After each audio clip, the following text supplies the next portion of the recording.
Hello दोस्तों, कैसे हैं? मैं रविशंकर कुमार शर्मा आपका बहुत बहुत स्वागत करता हूं जीवा एकेडमी विथ आरिश में। और बहुत से स्टूडेंट का मांग था कि सर आप इलेक्ट्रॉनिक कॉन्फ़िगरेशन के बारे में बताएं।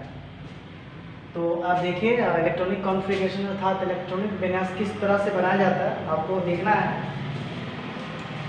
ये काफ़ी समझो कि जिन स्टूडेंट को क्लास 11th हो या 10th हो जिसका केमिस्ट्री काफ़ी वीक है, तो उनको एक्चुअली ना वो जीरो लेवल से उठाना पड़ेगा। ठीक है, जीरो लेवल अर्थात क्या कहते हैं, एटॉमिक नंबर हो, एटॉमिक मास हो, इस तरह का आपको ये उठाना पड़ेगा। ठीक है, तो उसमें मैंने जो स्टूडेंट सब जो थे वो बहुत रिक्वेस्ट करते कि सर आप एक इलेक्ट्रॉनिक कॉन्फ़िगरेशन अर्थात इलेक्ट्रॉनिक विन्यास के बारे में आप मुझे ज़रूर बताएं सर, इसका एक वीडियो ज़रूर बनाएं आप, ताकि हम लोगों को काफ़ी ज़्यादा उससे हेल्प मिले। तो देखिए बच्चे, हम लोगों ने आज स्पेशली मैंने आपके रिकमेंड्स पे मैंने आज इलेक्ट्रॉनिक विन्यास का कुछ इस तरह से क्लासिफिकेशन किया है।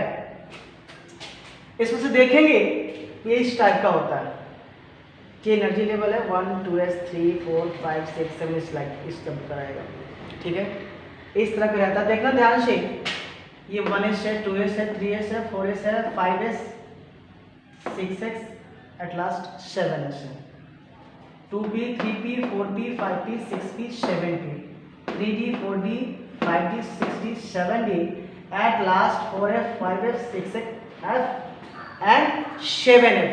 ठीक है, तो आप देखेंगे ये जो आप देख रहे हो, ये वाला टर्म्स जो देख रहे हो, आपको थोड़ा सा और दिख रहा होगा सर ये 2 6 10 और 14 क्या लिखे हैं।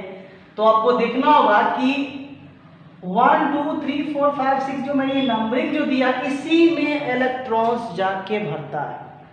ठीक है ना, इसी में इलेक्ट्रॉन्स आके गिरता है। जैसे कि S वाला है तो S में इलेक्ट्रॉन की संख्या कम से कम कितनी होनी चाहिए? 2। ठीक है, कम से कम 2 होना चाहिए इसमें, या ज्यादा से ज्यादा 2 कह सकते हो। P वाले में कम से कम इलेक्ट्रॉन कितना होना चाहिए? 6 होना चाहिए। D वाला में कितना होना चाहिए? कम से कम 10। और F वाला में कम से कम कितना होना चाहिए? 14 होना चाहिए। जैसे मैं आपको एग्जाम्पल जब दूंगा ना, तो आपका सारा जो डाउट्स होगा वो बेटा सब क्लियर हो जाएगा। ठीक है, तो पहले आप फोकस करो कि इस टाइप का आपको एक तरह से फिगर ड्रॉ कर लेना है, बना लेना है, फिगर बना लेना है, उसमें जैसे जैसे मैंने बताया आपको वैसे वैसे बिल्कुल कर लेना है। अब बात करते हैं इसमें सब शेल के बारे में। ठीक है, तो सब शेल देखेंगे। सब शेल जो होता है अर्थात क्या होता है? उपकक्षा होता है। ठीक है, क्या होता है? उपकक्षा होता है। तो उपकक्षा में कौन कौन सा होता है ध्यान से देखना। S होता है, P होता है, D होता है, क्या होता है? F होता है। S में मैक्सिमम इलेक्ट्रॉन की संख्या कितनी होनी चाहिए? 2। ठीक है, P में कितनी होनी चाहिए? दिख रहा होगा आपको 6। D में कितनी होनी चाहिए? 10। एट लास्ट F में कितना होना चाहिए? 14 होना चाहिए। ये आपका उपकक्षा है। इसी उपकक्षा में आपको पता चलेगा कौन से इलेक्ट्रॉन्स में, कौन से उपकक्षा में कितना इलेक्ट्रॉन है और कितना इलेक्ट्रॉन नहीं है, ये आपको देखना है। ठीक है, अब देखेंगे जरा इसको लिखना कैसे है, किस ढंग से आप लिखेंगे, तो उसके बारे में जरा आप जानेंगे। ठीक है, तो लिखने का तरीका क्या है कि चलेंगे देखें ध्यान से। पहले कैसे इसको लिखने का जो ढंग होना चाहिए वो पहले क्या करेंगे? 1s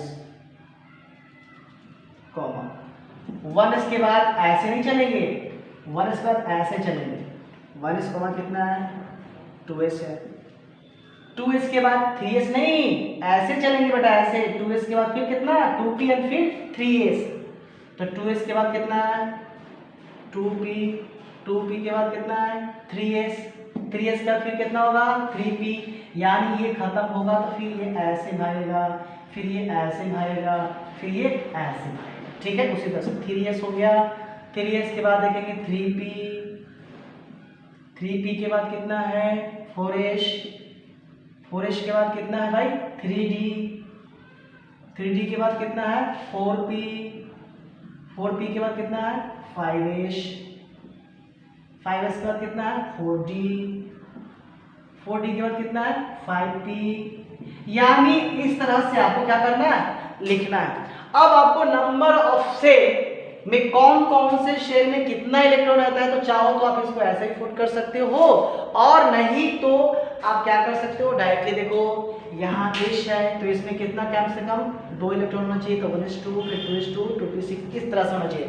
ठीक है, तो ये तरह आपका रहा, ध्यान से देखेंगे कि कैसे कैसे क्या कर लेना है। अब देखो आगे, अब आगे क्या करना है आपको, एक एनर्जी लेवल में आपको डिफाइन करना है, उसमें आपको कौन कौन से लेंगे ध्यान से देखेंगे। मतलब ध्यान से देखेंगे, maximum electron of this shell, यानी इस सेल में मैक्सिमम इलेक्ट्रॉन 2 ही रह सकता है, 3 नहीं जा सकता।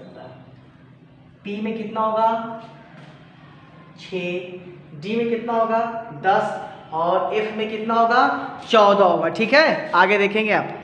बहुत से स्टूडेंट क्या कहते हैं ना बेटा कि सर आप एसपीडी एप्लीकेट इसका मतलब क्या होता है, पूछने वाले भाई कुछ भी पूछ सकते हैं, इसलिए आपको पहले से सचेत रहना पड़ेगा। बहुत से स्टूडेंट कहते हैं कि सर ये तो सेल है, पी है, डी है, एफ है, मतलब इसका नाम क्या होता है, आप सब नाम इसका बता दीजिए कि इसका मतलब क्या होता है, पी क्या मतलब होता है, डी का मीनिंग क्या होता है, यू नो, एस मीन्स क्या, पी मीन्स क्या, डी मीन्स क्या और एफ मीन्स क्या होगा। तो एस मीन्स होता है शार्प, क्या होना चाहिए शार्प।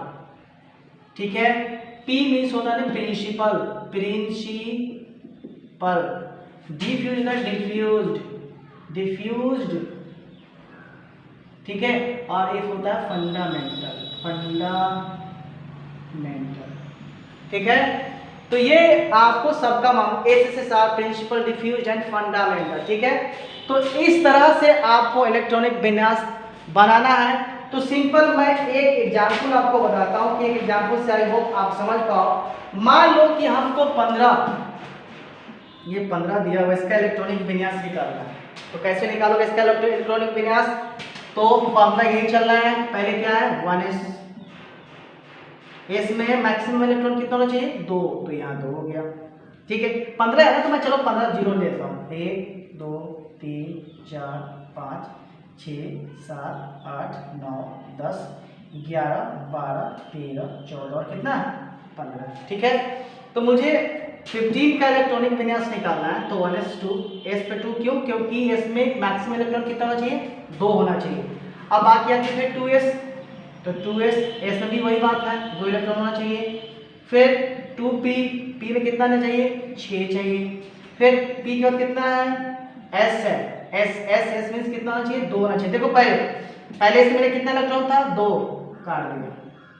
फिर s में 2 था, फिर 2 काट दिया। फिर p में कितना है 6 है, तो 1 2 3 4 5, 1 2 3 4 5 और 6 कट गया। फिर s आ गया, तो इसमें कितना 2, तो 3s के बाद कितना बेटा 3p है, 3s के बाद 3p, तो 3p, p में कितना इलेक्ट्रॉन है 6, हमारे पास है कितना 3, तो बस 3 कर देंगे। मतलब इलेक्ट्रॉन 6 होना चाहिए, 6 से ज्यादा नहीं होना चाहिए।